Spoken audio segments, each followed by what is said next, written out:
पूरे गांव के मुकेश से करवा दी थी। मुकेश कभी स्कूल नहीं गया था और इस कारण वो पढ़ा लिखा नहीं था और बाकी गांव वालों की हालत भी मुकेश जैसी ही थी।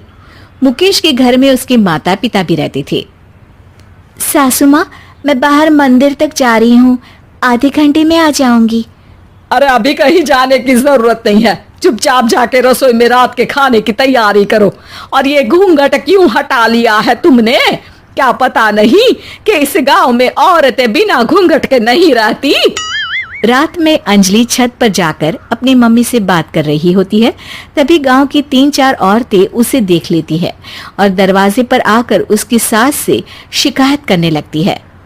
और क्या हुआ? अरे छत पे तो देखो, आपकी बहू मटक मटक के किसी से फोन पर बात कर रही है। दिन भर फोन पे लगी रहती है।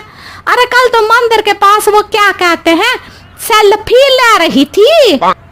शहर की बहू रखना अच्छा शान की बात है, पर देखना इसके लक्षण से ये तो तुम्हारे परिवार को बदनाम ना कर दे।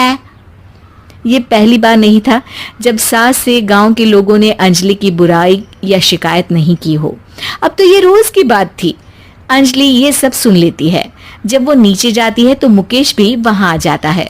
सास कहती है, बेटा लोग घर आकर शिकायत करने लगे हैं बहू के कामों की, देख लो। पति हो, संयम से रखो इसे।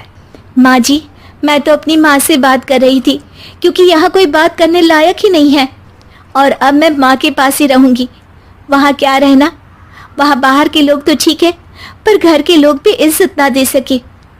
अरे नहीं नहीं अंजलि, ऐसा नहीं है, धीरे धीरे सब ठीक हो जाएगा, तुम फिक्र ना करो। अरे बस कुछ बोलना ही नहीं है, सर पे चढ़ा रखा है बहू को। सास मुकेश की नरम बात सुन के वहां से मुंह चढ़ाकर चली जाती है। मैं तो कहती हूँ हम दोनों शहर चले जाते हैं। मैं पढ़ी लिखी हूँ, मुझे वहाँ नौकरी भी मिल जाएगी और थोड़े दिनों में आप भी वहाँ कुछ काम ढूंढ लेना। अरे नहीं नहीं अंजलि, हम यहाँ ना गांव का खेत, माँ पिताजी को छोड़कर शहर नहीं जा सकते। माँ पिताजी को कैसा लगेगा और गांव वाले क्या सोचेंगे? ये कहकर मुकेश सोने चला जाता है और अंजलि की गांव वालों द्वारा बुराई का सिलसिला बहुत दिनों तक चलता ही रहता है। लेकिन अंजलि गुस्सा ना दिखाते हुए समझदारी से काम लेती है। बारिश का मौसम चालू हो जाता है। जोरदार बारिश से पूरे गांव में हाहाकार मच जाता है। दुर्गा नदी में बाढ़ आ जाती है और बाढ़ का पानी पूरे गांव की फसल तबाह कर देता है। फसल की ये हालत देखकर गांव वाले निराश हो जाते हैं और बात तो यहाँ तक पहुँच जाती है कि कुछ लोग तो अंजलि को इस सब का दोषी ठहरा देते हैं।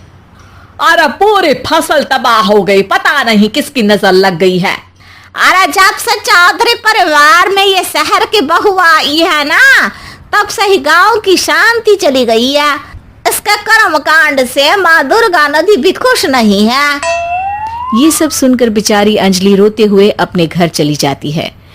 कुछ दिन बाद सभी गांव वाले अपनी फसल का मुआवजा लेकर अपने अपने घर आते हैं। मुकेश भी 1500 लेकर आता है। अंजलि को जब पासबुक दिखाता है तो अंजलि हैरान हो जाती है। अरे ये पासबुक में तो उन्होंने 4000 की एंट्री करी है और आपको सिर्फ 1500 दिए। सच में? अरे वो सरकारी अफसर आपको बेवकूफ बना रहे हैं।